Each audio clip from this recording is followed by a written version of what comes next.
sekarang ini apa yang Anda pikirkan? Tapi bukan tentang hal personal, tentang politik, ekonomi, sosial, dan budaya. Saya merasa harus menyuarakan beberapa suara yang juga saya merasakan. Jadi nomor satu urusan pajak gitu ya. Oke. Jadi ini banyak menyekik masyarakat dan saya pikir saya harus berbicara karena saya mengalami hal yang Kaitannya dengan undang-undang pajak ini ya, yang baru? Semuanya sudah. Oh, semua sudah ya? Seluruh paket. Maksudnya gini, dulu kalau kita dapat 100, Ya. dipajaki 10, bismillah atas nama NKRI dan keluarga negara yang baik kita bayar. Ya. Tapi kalau entah bagaimana peraturannya membuat dagang susah segala macam, income kita jadi 80 dipajaki 15. Bunyilah kita. Oh, Benar I ya? see. Tapi kalau regulasi pemerintah, kebijakan itu membuat kita jadi 200, Iya. dipajaki 20% aja kita ikhlas. It's okay ya. Is okay. Nah, ini istilah kita nggak ikut ngebangun individu, tapi lu majekin. Nah, I see. ini bahasa Jawanya nemen ini. Gitu loh. Nemen. Keterlaluan. Ya, Itu bunyinya. Jadi untung saya pernah kuliah di Jogja, jadi nemen tuh paham saya nemennya. Gitu. Kalau bahasa Indonesianya tuman ini. Iyalah gitu. Tuman ya.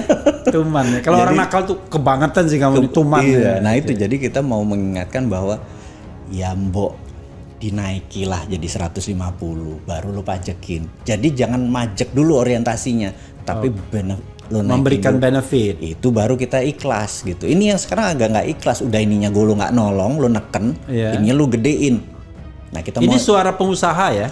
suara pengusaha. Jadi kan kita ini kalau pengusaha dia kita bagi dua ya kan, ada mikro. Soalnya bukan apa, saya lihat di pemberitaan, Bosman kekayaannya sampai triliunan.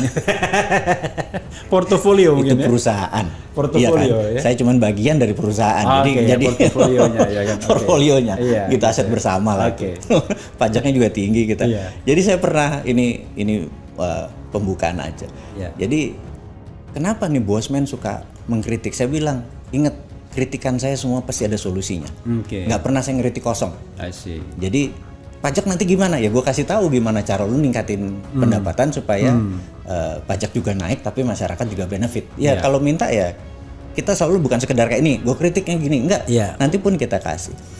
Jadi kenapa? Karena gue boleh sombong sekali lagi kan. Dan boleh, bos. Yang boleh sombong itu satu Bosman, kedua Ahmad Dhani. Gitu. Iya. Yang orang-orang menurut saya yang boleh sombong tuh pembayar pajak. I see. Gitu.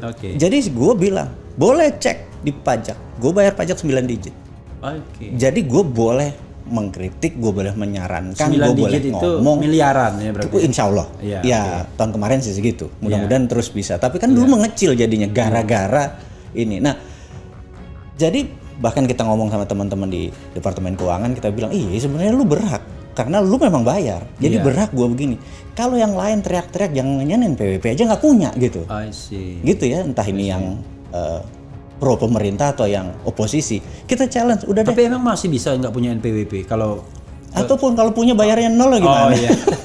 Kalau ada public appearance-nya itu rasanya nggak mungkin lah nggak punya NPWP kan? Bener kan begitu. Tapi kalau di nolin, atau ya minimum aja karena gaji gue segini gitu ya, nggak real. Nah ini yang kita bilang bahwa pembayar pajak itu harusnya boleh bersuara, bener nggak? Oh sorry, tadi yang miliaran tadi itu kurang bayar ya? Hitungannya? Kira-kira. Ya, yang kurang bayar kan setelah kita hitung kan self ini kan kurang bayarnya miliaran gitu. Kan bisa aja dinolin kan? Kalau gue bayarnya segitu emang. I see. Memang segitu. Jadi istilahnya makanya itu saya pernah bilang, saya ini agak nggak setuju waktu tahun 2002 terjadi perubahan bahwa one man one vote. Ya, bukan one man one vote, one person one vote. Marah nanti. Oke. Yang woman.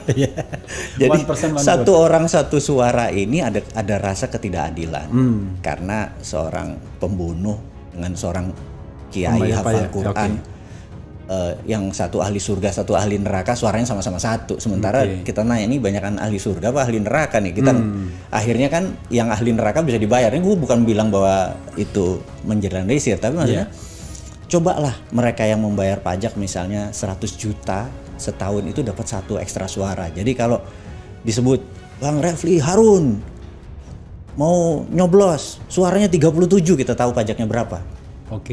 Jadi ada kualitas, ada pembobotan. Sehingga kita yang pembayar pajak ini dia bisa mengarahkan, wah kayaknya kalau yang menang sang ibu kayaknya akan bawa ke sini nih lebih baik daripada sang bapak yang sudah umur sekian. Bersama-sama karena dia punya knowledge, dia punya network, dia punya, tapi suaranya 37, 42 gitu kan, 17. Mungkin ini menarik untuk menjadi fair kan, orang malah jadi bayar pajak. Dan ini karena sistem pemilu yang pertama di dunia. Pertama di dunia, tapi adil menurutku karena ada pembobotan, Oke, jadi adil gitu ya. Yeah. Nah itu yang kita bilang bahwa di Amerika bapaknya demokrasi menyatakan satu suara disebut popular vote, tapi College jadinya. yang electoral vote itu kan yang gede-gede suaranya itu yang menentukan arahnya kemana gitu. Jadi kayak kita tahu kalau Hillary yang secara populer Hillary menang, tapi negara udah Mbak Hillary mendingan. Ini ada dua devil nih, ada devil yang hitam, ada devil yang putih gitu ya. Ya udah sikat aja deh yang Trump lah, devilnya ketahuan gitu ya. Dan mudah dipatahkan. Karena terbuka gitu. Nah, yang electoral vote ini yang menentukan dia lari ke sana. Itulah yang kita sebut pembobotan. Ini game changing sih, nggak cepet, tapi kan harus dibunyikan.